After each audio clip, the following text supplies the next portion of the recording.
낮은 곳을 보며 꾸는 꿈이라는 제목의 말씀 함께 나누도록 하겠습니다.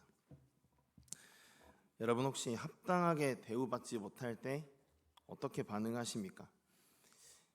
오늘은 만왕의 왕 예수님께서 이 땅에 오셔서 예루살렘이라는 성에 입성하신 그 일을 기념하는 종려주일입니다. 이 이름이 왜 종려주일이냐면 사람들이 예수님 입성을 환영할 때 종려나무 가지를 들고 흔들었기 때문인데, 요즘에도 어떤 행사나 행렬 같은 게 있을 때 축하하기 위해서 퍼레이드를 할 때 플라워 샤워라고 해서 꽃잎을 이렇게 막 뿌리잖아요. 꽃잎 폭죽을 터뜨리잖아요. 그런 것처럼 이렇게 종려나무 가지를 막 흔들면서 축하하고 환영하는 의미를 보여준 그 일이 있었는데, 그때 그 종려나무 가지, 종려라는 이름을 가져와서 종려주일이라고 하는 겁니다. 자, 그런데 너무 놀라운 것은, 너무 끔찍하고도 너무 놀라운 것은 그들이 왕으로 맞이한 예수님을 그들이 얼마 지나지 않아서 십자가에 매달았다는 겁니다. 너무나 희한한 일인데 이거보다 사실 더 희한한 일이 있습니다. 그것은 이렇게 될 줄 아시고도 예수님께서 예루살렘에 오셨다는 것이죠. 다 아시면서도 왜 오셨는가? 이럴 거면은 왜 입성하셨는가? 참 희한하고도 의아한 부분입니다. 우리는 물론 예수님께서 우리를 위해서 우리 죄 때문에 그가 죽어야 하는 죽음이 필요했다는 사실을 알고 있습니다. 그리고 죽어야만 부활할 수 있다는 신학적인 성경적인 사실도 알고 있습니다. 그런데 굳이 죄값을 치르기 위해 왕으로서 입성하신 다음에 왕답지 못한 대우를 받으실 필요가 있었을까요? 다른 방법으로 죽음을 그 길을 걸어가시든가, 아니면 다른 방식으로 왕이 되시고 또 죽음은 다른 때에 우리를 위해서 죄값을 치르시기 위해 죽음에 나아가시면 안 되는 것이었을까요? 왜 굳이 왕으로 입성하신 바로 그 주간에 죽음의 길을 걸어가신 걸까요? 오늘 본문은 사실 예루살렘에 오신 예수님에 대한 내용이 아닙니다. 그 고난을 직접 다루는 본문이 아닌데요. 그러나 이 본문을 살펴보면은 예수님의 그 고난을, 우리를 위해 왕으로 오시고 바로 고난을 당하신 이 사실을 묵상하는 데에는 이 본문의 내용이 충분한 것 같습니다. 자, 오늘 본문은 주인인 보아스와 하녀인 룻이 만난 대목을 보여주고 있는데요. 이 두 사람의 만남의 구도는 종과 주인의 구도이죠. 왕과 백성, 종과 주인의 이 구도는 사실 성경에서 하나님과 우리의 관계를 설명할 때 아주 자주 사용되는 구도입니다. 특히 본문은 이 구도, 주인과 종의 위치에 있는 보아스와의 룻의 구도를 통해서 소망에 도달하기 위해서 왜 고난이 필요하냐, 우리의 소망이신 왕 되신 예수님에게로 나아가는데 왜 고난이 필요하냐, 이 부분을 우리에게 묵상할 수 있도록 많은 부분에서 도움을 주는 말씀입니다. 같이 오늘 이 본문을 몇 가지 초점을 두고 살펴볼 건데요. 첫 번째로 볼 게 있습니다. 첫 번째로 볼 것은 그가 힘든 자들을 축복하기 위해서 왕으로 오셨다는 거예요. 우리가 너무 힘들게 살아가고 있는데 이 힘들게 살아가는 우리에게 소망이 되어 주시기 위해서, 축복해 주시기 위해서 그가 왕으로서 오셔야만 했다는 겁니다. 여러분 10절을 한번 같이 읽어보시겠습니다. 10절입니다. 시작. 그가 이르되 내 딸아 여호와께서 내게 복 주시기를 원하노라. 내가 가난하건 부하건 젊은 자를 따르지 아니하였으니 내가 베푼 인애가 처음보다 나중이 더하도다. 아멘. 자, 이 룻기 3장 10절 앞쪽에 보면 9절까지 보아스가 자고 있던 장면이 나옵니다. 자다가 깼어요. 한밤중에 깼는데 화들짝 놀랐습니다. 왜냐하면 발 아래 이불에 어떤 여자가 누워 있었거든요. 그 여자가 바로 룻인데, 누구냐 물어봤는데 저는 룻입니다 이렇게 정체를 밝혔어요. 알고 보니까 이제 이 여자가 자기 밭에서 이삭을 줍던 사람이었는데, 자기 시어머니를 위해서 이삭을 열심히 줍던 모압에서 온 과부 룻이라는 거를 한밤중에 깨가지고 발견해가지고 막 물어보는 과정 가운데 알게 된 거예요. 사실 보아스가 그녀를 처음 봤던 거는 오늘 이 장면은 아닙니다. 그녀가 그의 밭에서 이삭을 줍기 시작했던 바로 그날 보아스가 룻을 봤었어요.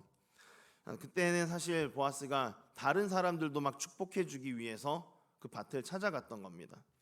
룻기 2장 12절에 보면은 자기 밭을 찾아온 룻을 또 다른 하인을 축복하듯이 축복하는 보아스의 말이 기록되어 있는데, 여호와께서 내가 행한 일에 보답하시기를 원하며 이스라엘의 하나님 여호와께서 그의 날개 아래에 보호를 받으러 온 내게 온전한 상 주시기를 원하노라 하는지라. 이렇게 축복을 했었어요. 사실 그런데 이렇게 축복하는 것도 대단하긴 합니다. 왜냐하면 룻은 모압 여인인데, 모압 사람은 이스라엘의 철천지 원수와 같은 민족이거든요. 우리로 치면 예전에 일제시대 때 독립투사들에게 일본 사람들과 같은 어떤 그런 존재인데, 그런 사람을 축복하다니 이것 자체도 참 대단하긴 합니다. 그런데 사실 이게 보아스 입장에선 그렇게 대단한 일은 아닐 수도 있습니다. 왜냐하면 보아스는 다른 사람들도 다 축복하는 사람들이니까요. 특별히 그날은 다른 사람을 축복하기 위해서 그 자리에 오기도 했었으니까 이 사람들 축복했는데 이 사람은 저주할 수는 없잖아요. 모두를 축복하는 거죠. 그런 입장에서 또 게다가 룻이 얼마나 착한 사람인지를 여러 소문들을 통해 익히 알고 있었기 때문에 모압 사람이긴 하지만 축복하는 게 그렇게 어려운 일은 아니었을 겁니다. 자, 그런데 오늘 본문의 상황은 이때랑 너무 다르잖아요. 오늘 본문의 상황은 한밤중입니다. 자다 깼어요. 제가 자는 분들을 깨워봤습니다. 돌을 맞을 뻔했습니다. 제 아이가 너무 귀여워서 자는 모습을 보면 너무 이뻐서 얼굴에다 뽀뽀를 했습니다. 그런데 아이가 하더니 이렇게 밀면서 돌아서던 모습이 매일 밤 연출되고 있습니다. 한밤중에 깨우면은 아빠가 깨워도 싫은 거예요, 그렇죠? 여러분, 이 밤에 자다가 깨서 불쾌할 텐데, 게다가 이 룻이 하는 행동이 엄청 수상해요. 발 아래 이불을 들쳐 거기서 들어가서 같이 누워 있으니까 이게 얼마나 수상합니까? 오해받기 딱 충분한 모습인데, 그래도 룻을 축복한 거예요. 내 딸아, 여호와께서 내게 복 주시기를 원하노라. 여러분, 이게 어떻게 가능한 일일까요? 도대체 왜 룻을 축복한 걸까요? 이유는 다른 게 아닙니다. 보아스에게는 남을 축복하는 게 그의 정체성이었어요.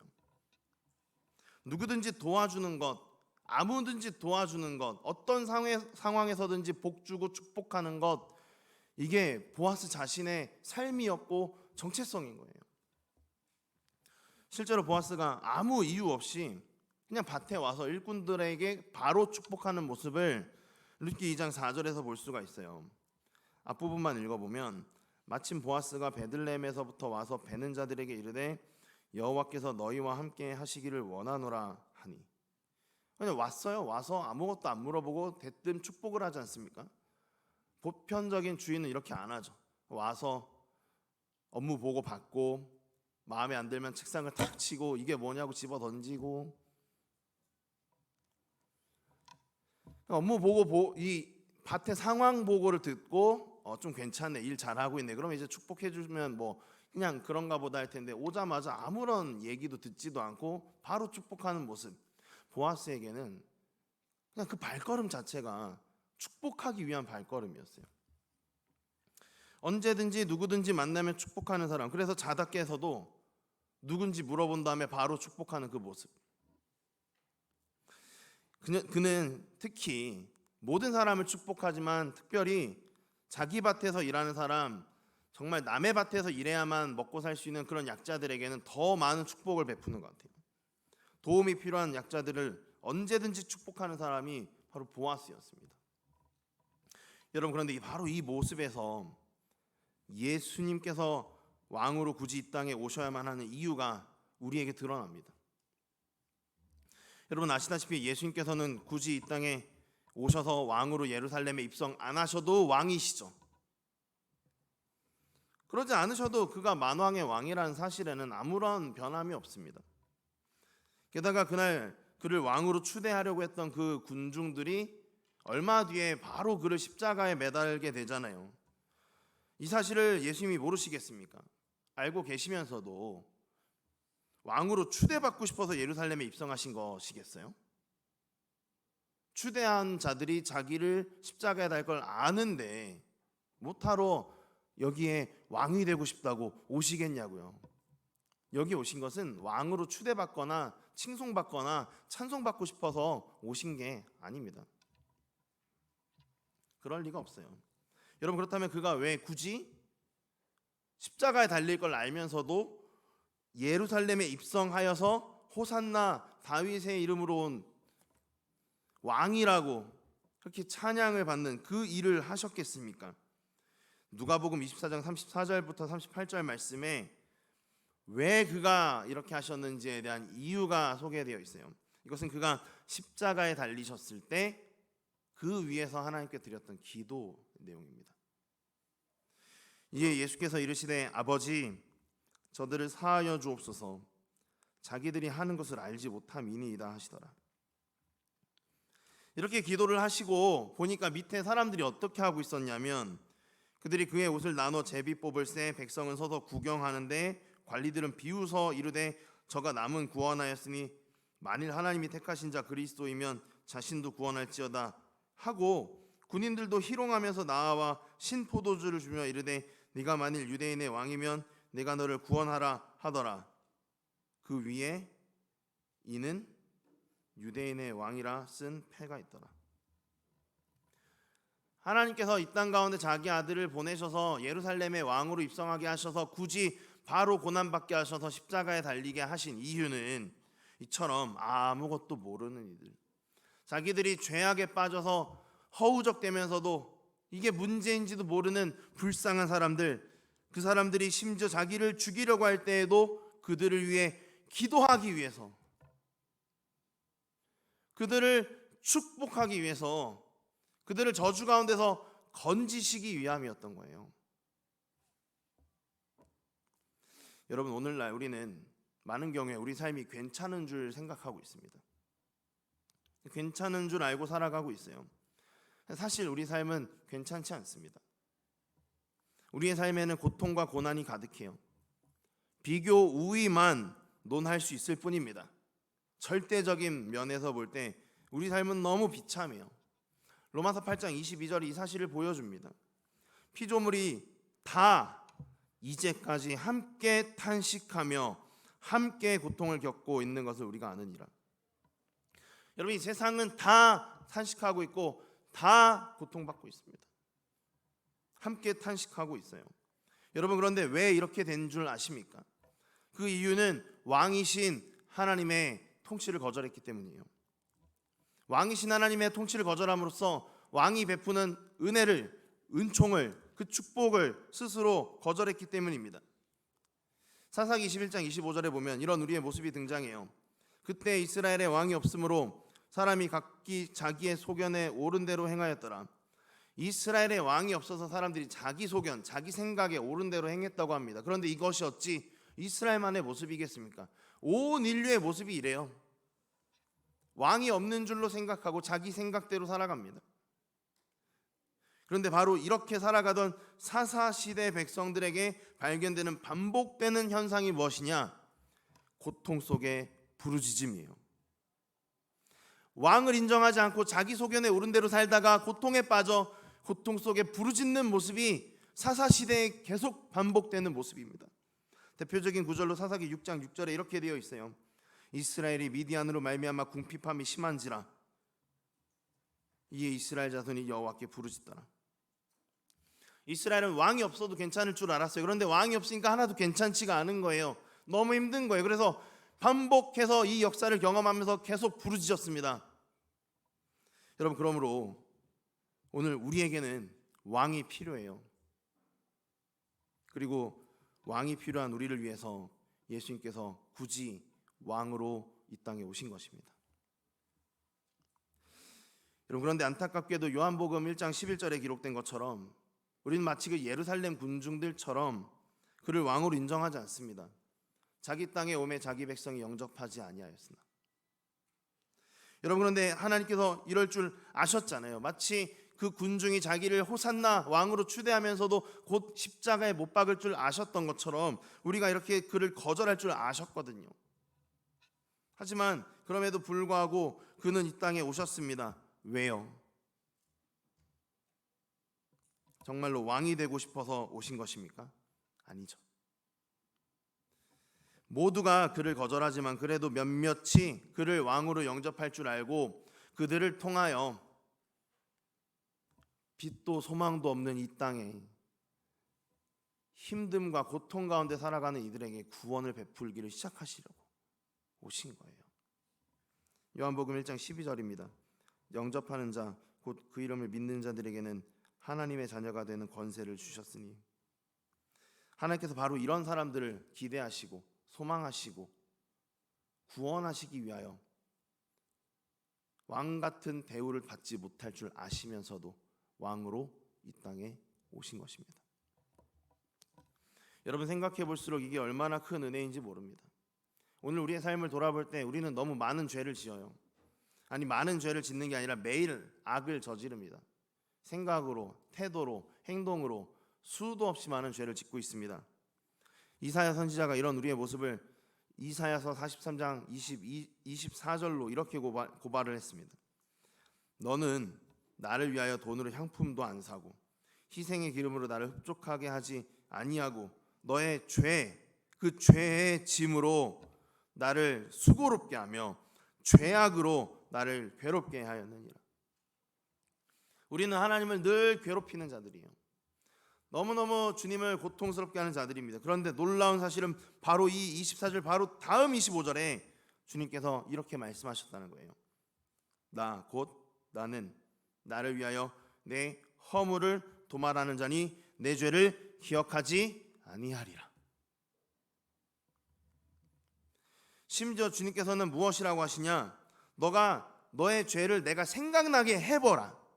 나는 다 잊어버릴 건데 만약 너가 나에게 생각나게 해봐라. 그러면 생각날 때마다 나는 너를 용서할 것이다. 난 다 잊어버렸지만 너가 기억하고 있어서 너가 견딜 수 없어서 나에게 자백을 해봐라. 그러면 나는 그걸 다 잊어버릴 것이다. 그 자리에서 용서할 것이다. 요한 1서 1장 9절이죠. 만일 우리가 우리 죄를 자백하면 그는 미쁘시고 의로우사 우리 죄를 사하시며 우리를 모든 불의에서 깨끗하게 하실 것이요. 바로 이 일을 위해서 죄로 인해 고통받는 우리 백성들을 살리시기 위해서 왕 같은 대우를 받지 못하심에도 이 땅에 왕으로 와 주신 것입니다. 여러분, 그러니까 우리가 얼마나 큰 복을 받은 인생인지 몰라요. 여러분, 찬양 많이 부르잖아요. 하나님 사랑의 눈으로 너를 어느 때나 바라보시고 하나님 인자한 귀로서 언제나 너에게 기울이시니 어두움에 밝은 빛을 비춰주시고 너의 작은 신음에도 응답하시니 너는 어느 곳에 있든지 주를 향하고 주만 바라볼지라. 우리에게 복이 필요해서 고통받는 우리를 위해서 이 땅에 왕으로 오신 우리 주 예수님을 찬양하기 원합니다. 여러분, 우리라면 아마 고난받을 줄 알면 그저 저 하늘 보자 저 편한 곳에 머물렀을 겁니다. 그런데 그는 고난받을 줄 알고도 왕으로 예루살렘에 입성하셨습니다. 왜냐하면 그에게는 마치 보아스가 그랬던 것처럼 우리를 축복하는 것이 그의 정체성이기 때문입니다. 우리에게 복 주심이 그의 목적이기 때문입니다. 오늘 그분을 만나고 그분과 함께 살아가기를 주님의 이름으로 축복합니다. 여러분, 두 번째로 우리가 볼 게 있습니다. 그것은 그가 이 땅에 우리들을 위해서 왕으로 오겠다고 말만 하신 게 아니라 직접 오신 이유인데요. 그것은 말로만은 할 수 없어서 행동이 필요해서인 것입니다. 여러분, 10절을 한번 또 읽어보시겠습니다. 시작. 그가 이르되 내 딸아 여호와께서 내게 복 주시기를 원하노라. 내가 가난하건 부하건 젊은 자를 따르지 아니하였으니 내가 베푼 인애가 처음보다 나중이 더하도다. 아멘. 자, 방금 보셨듯이 보아스가 이제 룻을 축복을 하는데, 밤중에 깨어서도 축복을 하는데, 본문에는 이 보아스 말고도 상당히 남을 위해서, 다른 사람의 행복을 위해서 헌신한 사람이 나옵니다. 그 사람은 바로 룻인데요. 보아스가 방금 룻을 축복했지만 룻은 보아스의 축복을 받은 것에 그치는 사람이 아니라 사실은 축복받기 전에도 다른 사람의 행복을 위해서 자기 삶을 헌신한 사람이었어요. 보아스가 이 사실을 자기가 들은 대로, 자기가 본 대로 이렇게 증언했습니다. 내가 가난하건 부하건 젊은 자를 따르지 아니하였다. 여러분, 이 표현에는 룻이 그동안 걸어왔던 그 삶의 여정이 담겨 있는데, 아시다시피 룻이 나오미의 남편 엘리멜렉의 며느리로 들어왔어요. 근데 그때 엘리멜렉 가문은 살짝 부유한 편이었습니다. 그런데 기근 가운데 엘리멜렉이 죽고, 자기가 결혼했던 남편도 죽고, 그 집안 모든 남자들이 죽고, 10년 동안 모압에서 과부 셋이 살다 보니까 정말 집이 폭삭 주저앉았어요.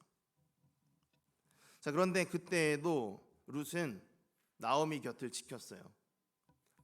자기 삶을 행복하게 하기 위해서 새로운 남편을 찾아 떠나지 않고 그 자리를 지켰습니다. 바로 이 사실이 오늘 이 표현에 나오는 거예요. 가난하건 부하건, 우리 어머니가, 시어머니가, 시아버지가 부유할 때이건 우리 시어머니가 가난할 때이건 젊은 자를 따라 가지 않았다. 여러분, 그렇다면 룻이 왜 부유한 집에 시집 와서 가난한 시어머니를 떠나지 않고 그 곁을 지켰을까요? 이유는 사실 지금까지 너무 오랫동안 봐왔듯이 아시겠지만 시어머니를 공양하기 위해서입니다. 늙은 시어머니가 혼자 살 수 없기에 시어머니의 마지막 가시는 길을 행복하게 해드리기 위해서 자기 삶을 희생한 것이죠. 여러분, 그런데 만약 룻이 시어머니에게 저는 시어머니를 위해 헌신할 겁니다, 저는 시어머니를 돌볼 것입니다, 저는 어머니 곁을 떠나지 않을 것입니다 라고 말은 했는데 마치 오르바처럼 말만 하고 떠나버리면 어떻게 될까요? 나오미는 절대 행복한 노년을 보낼 수 없겠죠. 여러분, 룻은 그러나 다행히도 말만 한 게 아니라 행동으로 헌신했습니다. 행동으로 나오미를 위해 헌신했고, 이로써 나오미는 복된 노년을 살아갔어요. 여러분, 그런데 이런 면에서 우리는 나오미보다 더 큰 복을 받은 사람들입니다. 왜인 줄 아세요? 우리 주 하나님께서 자기 아들을 우리를 위해 버려서 우리에게 베풀어 주신 그 구원, 그것 이상으로도 모든 것을 우리에게 베풀어 주고 계시기 때문입니다. 여러분, 우리 하나님께서는 그런데 이런 복들을 말로만 하지 않으셨어요. 그는 말씀하신 그대로 이루심으로 우리의 모든 삶에 복을 지금도 채워 넣어주고 계시죠.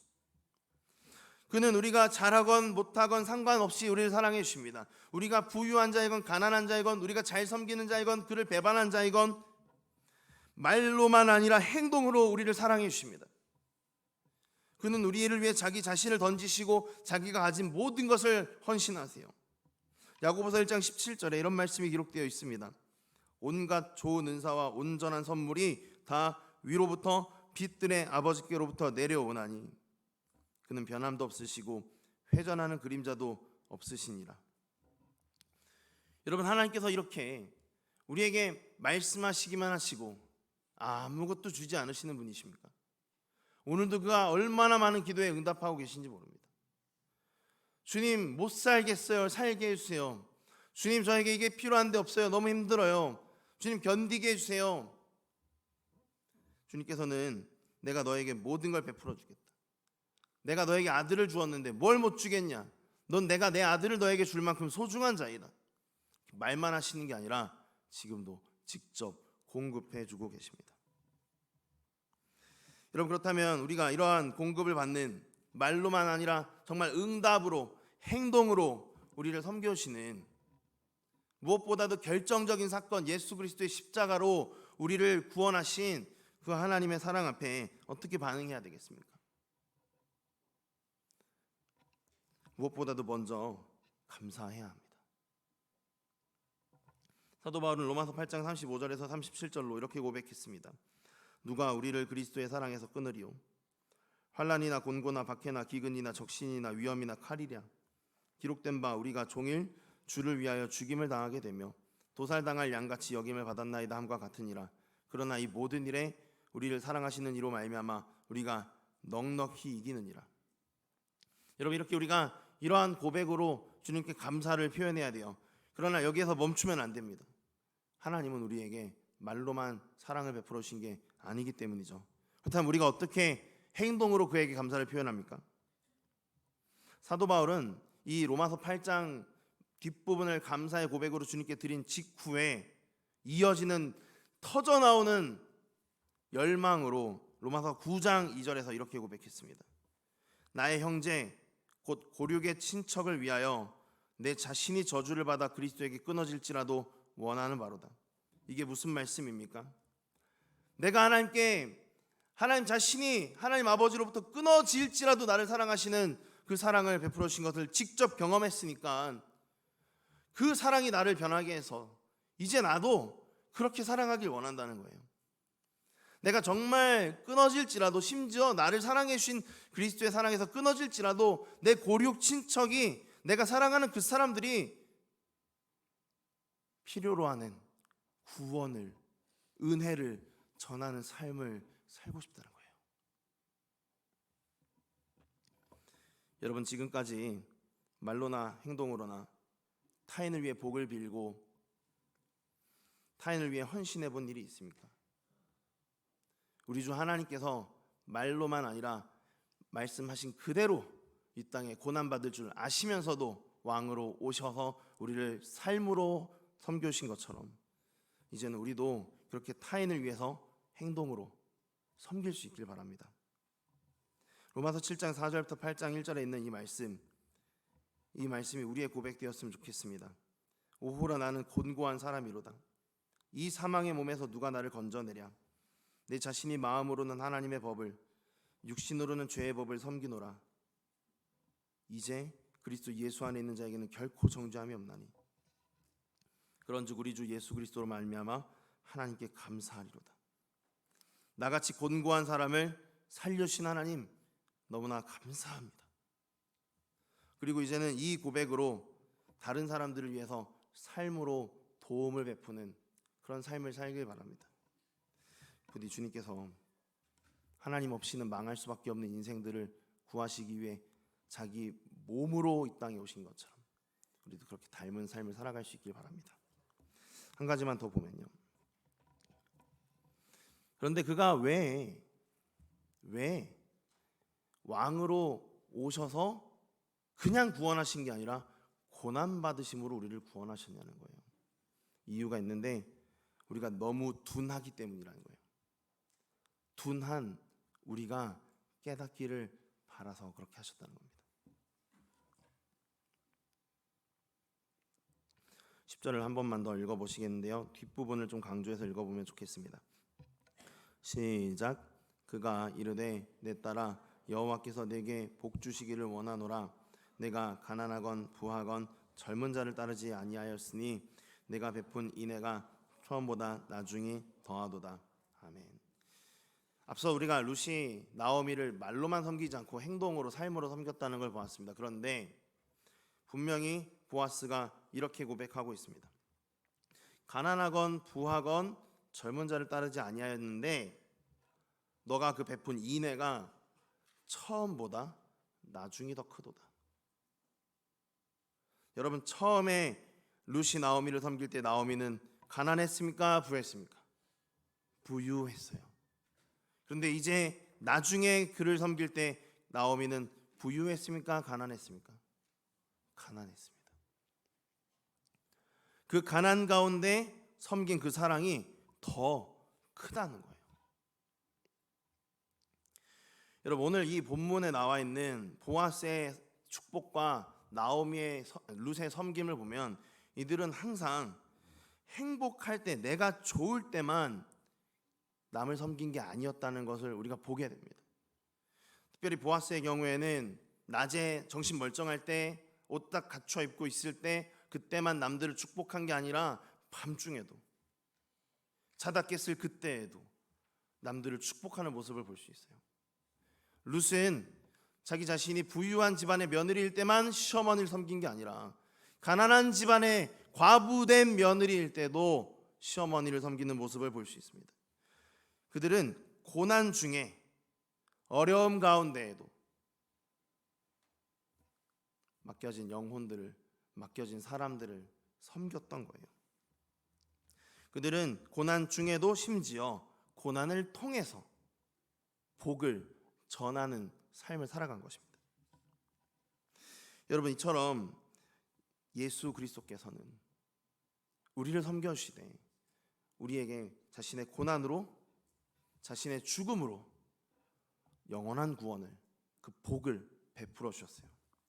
여러분 잘 아시는 이사야서 53장 5절에서 6절 말씀에 이런 말씀이 있습니다. 그가 찔림은 우리의 허물 때문이요 그가 상함은 우리의 죄악 때문이라. 그가 징계를 받음으로 우리는 평화를 누리고 그가 채찍에 맞음으로 우리는 나음을 받았도다. 우리는 다 양 같아서 그릇 행하여 각기 제 길로 갔거늘 여호와께서는 우리 모두의 죄악을 그에게 담당시키셨도다. 우리가 늘 고백하던 구절이에요. 늘 배우고 늘 봤던 아주 유명한 구절입니다. 뭐라고 쓰여 있습니까? 그가 고난을 통해, 고난 가운데 우리를 구원하셨다. 우리에게 복을 주셨다. 우리를 회복시키셨다. 여러분, 그러면 왜 이렇게 해야 되는 겁니까? 굳이 왜 고난 중에 섬겨야 됩니까? 왜 고난 중에 복을 베푸신 겁니까? 이유가 있어요. 우리가 너무 둔하기 때문입니다. 너무 둔해요. 여러분, 오늘 본문에 나온 룻의 섬김을 받은 나오미는 부유할 때도 며느리 룻의 섬김을 받았습니다. 그러나 부유할 때 받은 그 섬김으로는 며느리에게 감사하지 못했어요. 며느리가 그 섬김을 정말 자기 삶을 다 바쳐서 10년이란 세월을 자기를 위해 헌신 봉사했는데도 막상 예루살렘에 떠날 때가 되니까 너는 집으로 가라. 나와 함께 갈 수 없다. 물론 겉으로는 굉장히 거룩한 말로 내가 너를 위하기 때문에 넌 돌아가야 돼 라고 포장했지만 실상 자기가 룻을 책임질 수 없다는 그 마음으로 룻을 돌아가라고 했던 거예요. 그러나 가난한 가운데에도 끊임없이 자기를 섬기는 룻의 모습을 통해 나오미는 깨닫게 되었어요. 룻의 마음이 진심이구나. 그래서 결국에는 룻에게 감격하여서 룻을 결혼시키고자 자기보다 먼저 과부로서 살지 않고 결혼한 여인으로서 살게 해주고자 보아스와 혼인할 수 있도록 자리를 주선하고 있었던 거죠. 여러분, 우리는 얼마나 둔합니까? 하나님께서 날마다 살아갈 수 있는 생명을 주시는데도 알지 못합니다. 하나님께서 우리에게 영생을 약속해 주셨는데도 깨닫지 못합니다. 하나님께서 전능하신 왕이라고 자기를 소개해도 깨닫지 못합니다. 심지어 그가 놀라운 선물들을 한없이 베풀어 주심에도 깨닫지 못합니다. 왜 그런 것이죠? 우리가 너무 마음이 둔해 있기 때문입니다. 그리고 우리의 마음을 그렇게 둔하게 만드는 문제는 바로 우리의 죄악이죠. 이 죄악으로 인해 우리 마음이 둔해진 이것을 하나님께서 깨뜨리시고 둔한 자들조차 그 사랑을 깨닫지 못할 수 없게 하시기 위하여 우리 가운데 오셔서 가장 낮은 자리로 가셔서 그가 아무것도 없는 그 상황 속에서도, 심지어 온 옷이 벗겨진 상태에서도, 그 벗겨진 옷을 남들이 제비 뽑아 나누는 상황 가운데에서도 그들을 사랑하시고 그들을 위해 기도하시고 그들을 위해 자기 목숨을 바치는 그 모습을 보여주심으로써 아무도 깨닫지 못하던 그 상황 가운데 한 백부장의 입술로부터 그는 진실로 하나님의 아들이었다 고백이 나오게 하신 것입니다. 사랑하는 여러분, 이와 같은 고난을 통해 그분의 사랑을 깨달은 우리 모든 주님의 백성들은 그러므로 이제 그것이 바로 하나님이 세상에 복을 베푸시는 방식이라는 것을 인정하고 그 길을 따라가야 됩니다. 여러분, 이제 한 주간 고난 주간을 살아가게 됩니다. 여러분, 고난 주간이 무엇이라 생각하십니까? 고난 주간에 그저 우리가 즐기던 매체들을 끊고 밥을 먹지 않고 금식하고 그렇게 고난을 체험하는 것이 고난 주간의 목적이라고 생각하신다면 그것은 그가 우리를 위해 고난 받으신 이유를 전혀 깨닫지 못한 모습입니다. 우리는 그런 고행주의의 종교가 아니에요. 우리가 진정 이 고난 주간에 무엇을 해야 되느냐? 나의 고난으로 다른 일을 회복시키는 일, 나의 고난으로 다른 사람을 섬기는 일을 해야 됩니다.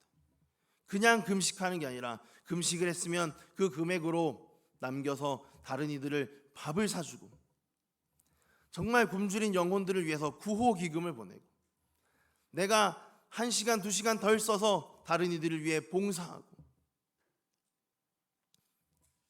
물론 그것이 주님의 고난을 대체할 수는 없겠지만 나의 이 고난을 통한 섬김으로 내가 주님을 믿는 백성이란 걸 아는 그들이 저것이 주님의 사랑이구나, 저것이 주님의 사랑받은 자들의 삶이구나, 그것을 깨닫게 하는 것, 그것이 고난주간의 의미입니다. 사랑하는 여러분, 세상 사람들은 잘 사는 사람들이 베푸는 것에도 감동하지만 거기에는 큰 전율을 느끼지 못합니다. 그러나 정말 뼈 빠지게 수레를 끌며 폐지를 모으시던 어떤 할머니가 1억을 모아서 헌금을 했다, 기부를 했다는 뉴스를 보면 억대 부자가 몇 억을 기부한 것보다, 몇십억, 몇백억을 기부한 것보다 더 큰 감동을 받습니다. 하나님께서 그러한 길을 우리에게 먼저 보여주시고 그 길을 같이 걸어가자고 하십니다. 이 시간 함께 그 주님의 길을 같이 걸어가기로 다짐하고 이번 한 주간의 삶을 의미 있는 고난의 삶으로 낮은 곳을 보며 정말 그들이 회복될 꿈을 꾸며 걸어갈 수 있는 우리 모두 되기를 바랍니다.